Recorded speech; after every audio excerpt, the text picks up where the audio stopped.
Dan Williams, Survive Outdoors. This is a redo. And one of the things in psych that I implore people to do, which is the hardest thing in the world to do with teenagers and adolescents, is to admit when they're wrong. It is awesome when you admit when you're wrong, and that's how you learn. But man, I'm telling you, it's a tough one. Today, I'm admitting I was 50% wrong. The bug bite thing. Okay, it was on Shark Tank. Someone dropped them $150,000 for 10% commission on these things. I reviewed it almost 1 year ago to the month. They're about $10, and what they state is accurate and inaccurate, but do they relieve the itch? And that is the redo. So it says on here that the suctions out insect saliva / venom from the skin, basically even bee venom. And that's because they're studying the saliva, and if you watch the Shark Tank episode, which you can find on YouTube, you will see that they're stating that it sucks out the venom. And the saliva of the mosquito and the venom causes the itching. Well, as for my other videos, we know that's not true. What causes the itching is the release of the mast cells, okay? And the mast cells then produce histamine, and the histamine reaction causes the itching.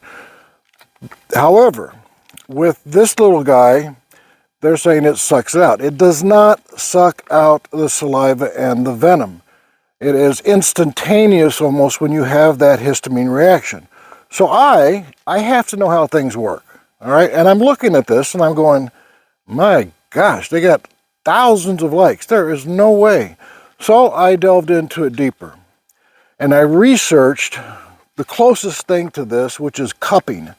And cupping has been used with Asia for hundreds of years, where they take a cup, they put it on your back, they heat it with a flame.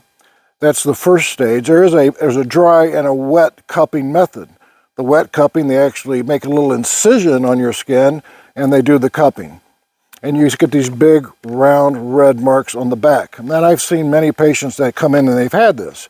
Well, this is really similar. It's a suction device that actually creates pressure and can create a mark on your skin, but everybody's saying it stops the itching.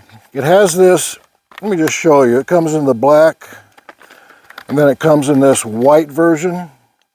And what it is basically is that's it, it's a suction device. So, you take this, you put it over the bite, you put that over the bite like that, hold a tight seal, you pull this up for a good 10 to 30 seconds, and you keep that count. And then you release it. And this alleviates the itching. Now it makes sense to me, because what a cup method does, and what it does is it sucks up more red blood cells, it vasodilates, and it also then when you release it, it disperses all of this blood and disperses the histamine. The histamine which causes the itching. So physiologically now, this makes sense. After looking at about 64 different studies, it makes sense on how this works. This will not prevent you from getting West Nile, Zika, or dengue fever. Won't do that.